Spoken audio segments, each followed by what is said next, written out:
예비전원 설비의 관연도 부분인데요. 발전기에 어떤 게 출제가 됐었나. 우선 뭐 출제 빈도는 0.79니까 많이 나온다라고는 할 수 없어요. 근데 여기 0.5 이상이 되면 안 나온다라고도 할 수 없습니다. 왜냐하면 나왔다 안 나왔다 나왔다 안 나왔다 하니까 사실 한 문제가 이렇게 쭉 나왔다는 것은 많이 나오는 거예요. 한 문제가 이렇게 쭉 나왔다는 것은. 그게 이제 책의 범위 안에서 뭐 30페이지 정도 되는 분량이 뭐 한 문제씩 두 문제씩 이렇게 나오면 많이 나왔다라고 할 수 있고요. 책에 뭐 50페이지 되는 분량이 한 문제씩 이렇게 나왔다라고 하면 많이 안 나올 수 있는 부분이고요. 그렇게 이제 좀 잡아가시면 되는데 발전기 많이 나오는 겁니다. 그래서 발전기에서 뭐가 많이 나오느냐? 첫 번째는 용량 계산하는 문제가 이렇게 쭉 많이 나왔어요. 발전기 용량 계산하는 방법이 PG1, PG2, PG3, 그 다음에 고조파를 고려하면 PG4 이렇게 했었고요. 그 다음에 뭐 역상전류나 불평형이나 고조파를 고려한 다른 방식이 RG 방식이라는 게 있거든요. RG 방식이라는 게 있는데 RG 방식이 우리 책에는 없어요. 이제 국토해양부 설계 기준에는 있고, 그래서 거기에 이제 자세하게 나오긴 하는데 RG 방식이 여기 없음에도 제가 소개를 안 드린 이유는 출제 빈도가 높지 않아서 그래요. 알면 좋은데 출제 빈도가 높지 않아서 제가 말씀을 안 드린 거고요. 그래서 이번에 뭐 PG하고 RG에 대해 설명하시오라고 한번 나왔는데 그 사이에는 이게 10년 이상 지금 축적한 건데 RG 방식에 대한 게 별로 없거든요. 그래서 RG 방식은 또 그냥 실무에서도 RG 방식을 쓰는 경우도 있는데 대부분 90% 이상이 PG로 다 쓰니까, 그래서 RG는 지금 공부하는 처음 시간에 공부할 때는 좀 제껴놓고 가도 된다 그렇게 생각했어요. 저도 그거 식 암기하기가 또 뭐 그것도 암기해야 되는 거니까 좀 제껴놓고 했었거든요. 여러분들도 책에 있는 거 일단 확실하게 아는 방법으로 가시면 됩니다. 한번 용량 계산하는 방법. 그리고 용량 계산하는 거는 중요해요. 계산 문제 중에 용량 계산하는 건 중요해요. 우리가 실무에 쓰는 거기 때문에. 그럼 용량 계산하는 게 발전기의 용량 계산, 또 축전지 용량 계산, 그 다음에 축전지의 충전기 용량, 뭐 UPS 용량 계산, 그렇죠? UPS의 또 축전지 용량 계산, 요 정도. 또 용량 계산 뭐 있어요? 여기 전체에서 변압기 용량 계산, 그리고요. 간선 굵기 계산, 간선 용량이라고 해도 되거든요. 간선의 용량 계산 해야지 되는 거잖아요. 이런 용량 계산은 엄청 중요한 거예요. 그러니까 우리가 꼭 숙지를 해야지 되는 거고, 시험에도 많이 나와요? 조금 나와요? 엄청 많이 나옵니다. 실제 용량 계산 산정하는 계산 문제도 많이 나오고, 그 다음에 용량 계산할 때 고려사항, 용량 계산하는 방법을 설명하시오, 이런 것들이 계속 나오는 거거든요.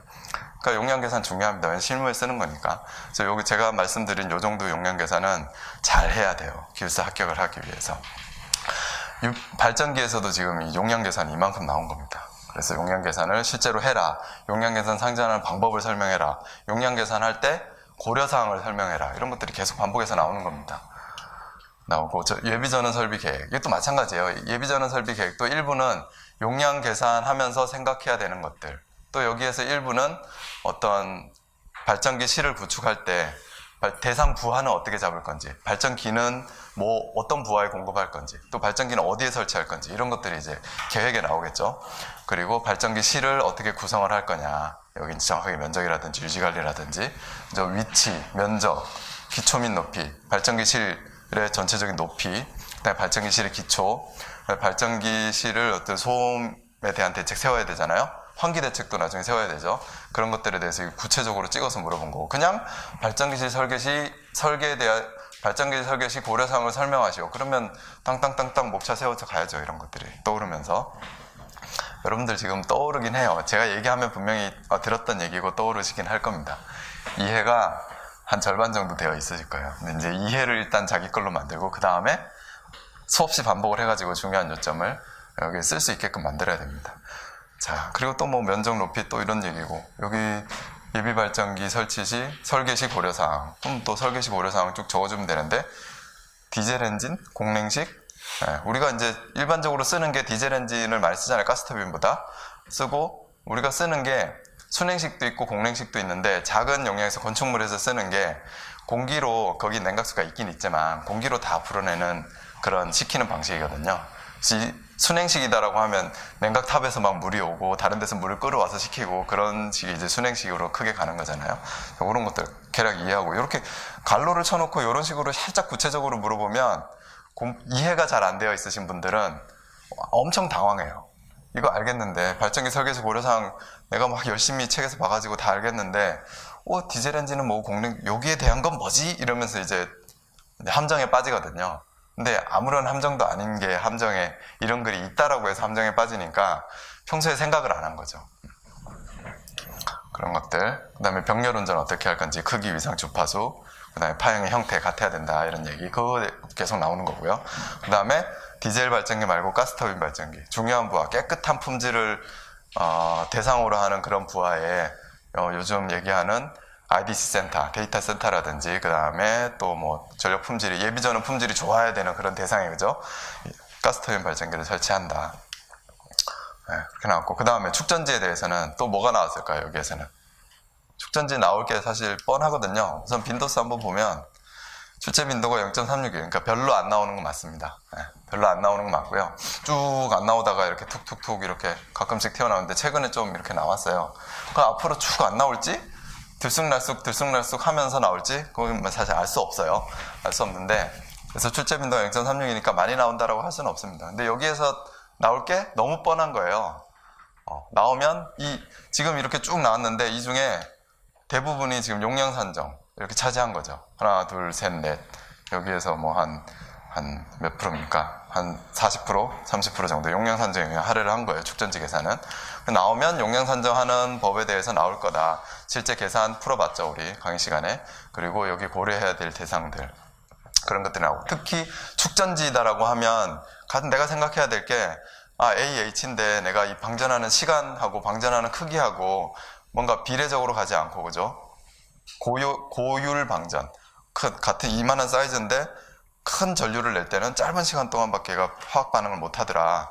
그렇지 않을 때는 작은 전류로는 좀 길게 가더라. 이런 거에 대한 특징, 온도에 대해서 영향받고 뭐 그런 특징들, 방전 종지 전압의 크기, 이런 것들에 의해서 다 여기 AH가 영향을 받으니까 그런 것들을 고려해야 될 상황에 다 써주면 되는 거예요. 실제 계산 문제에는 팩터 그대로 주어질 거고. 그리고 축전지에서 나오는 게 이상현상. 이상현상이 그냥 가만히 놔뒀는데 스스로 방전되는 현상이 있더라. 그죠? 이상현상. 그 다음에 셀페이션 현상. 방전된 상태에서 방치하면 거기 끼는 거. 그 백색의 도전되지 않는 절연성 물체가 끼는 거. 그게 셀페이션 현상이잖아요. 그 이상현상. 그것만 알면 또 쓸 수 있는 거고. 그리고 충전 방식. 있는데, 충전 방식은 예를 들어서 몇 가지, 6가지, 7가지, 어떤 책에 10가지 나오는데, 그런 거를, 이건 사실 암기하는 거죠. 암기를 했느냐, 안 했느냐.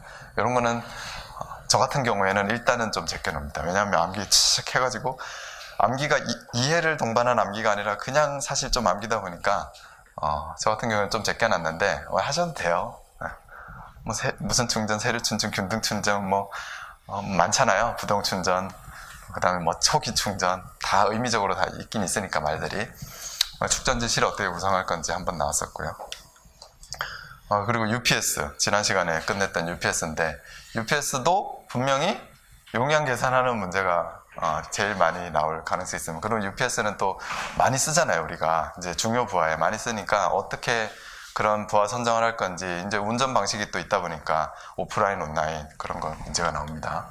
자, 빈도수도 여기도 많이 나오는 건 아니에요. 이제 좀 나오다가 한참 안 나왔어요.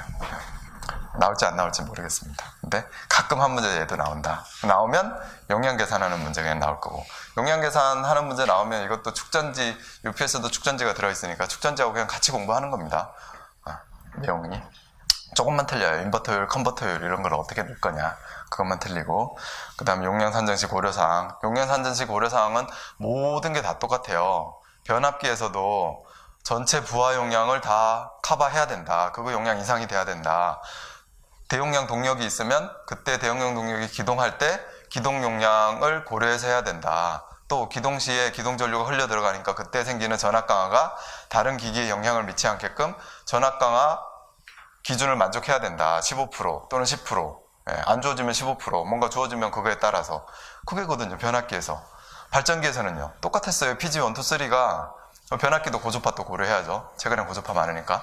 발전기에서도 PG1, 2, 3가 전체 부하 용량을 다 커버할 수 있는 발전기 용량이 돼야 된다. 그 다음에 대용량 모터가 있으면 대용량 모터가 기동할 때 순시 전압 강화가 생기지 않게끔 해야 되는 그게 PG2잖아요. 그 다음에 PG3는 얘가 최후에 기동할 때 기동 용량을 고려한 발전기 용량 크기가 돼야 된다. 발전기의 과부하 내량을 조금 고려해서 그렇게 해가지고 나오는 게 발전기. 그 다음에 UPS도 마찬가지. UPS에도 전체 부하 용량 그대로 다 이상이 돼야 된다. 나오잖아요.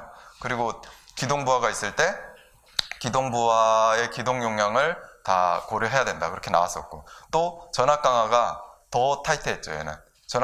왜냐하면 중요한 부하니까 정압 강화가 생기면 안 되는 부하들이니까 대용량 모터가 혹시 거기에 UPS 2차에 있다면 그 기동할 때 전압 강화가 생기지 않게끔 해야 된다. 근데 UPS는 모터를 UPS에다가 설치하면 안 돼요. 그죠? 안 되는데 설치했을 때 설치할 수밖에 없는 그런 조건에서 고려해야 될 대상이라는 거죠. 다 똑같습니다. 그래서 자, 그리고 운전 방식이 이제 온라인 오프라인에서 나온 거고요. 보호 시스템 했었죠. 단락이 생겼을 때 UPS 자체를 어떻게 보호할 건지, 또 순시 전압 강화가 생길 때 빨리 끊어야 되는 어떤 보호기기를 둘 건지, MCC, 속단 퓨즈, 그 다음에 반도체 차단기 이렇게 해가지고 했었고요.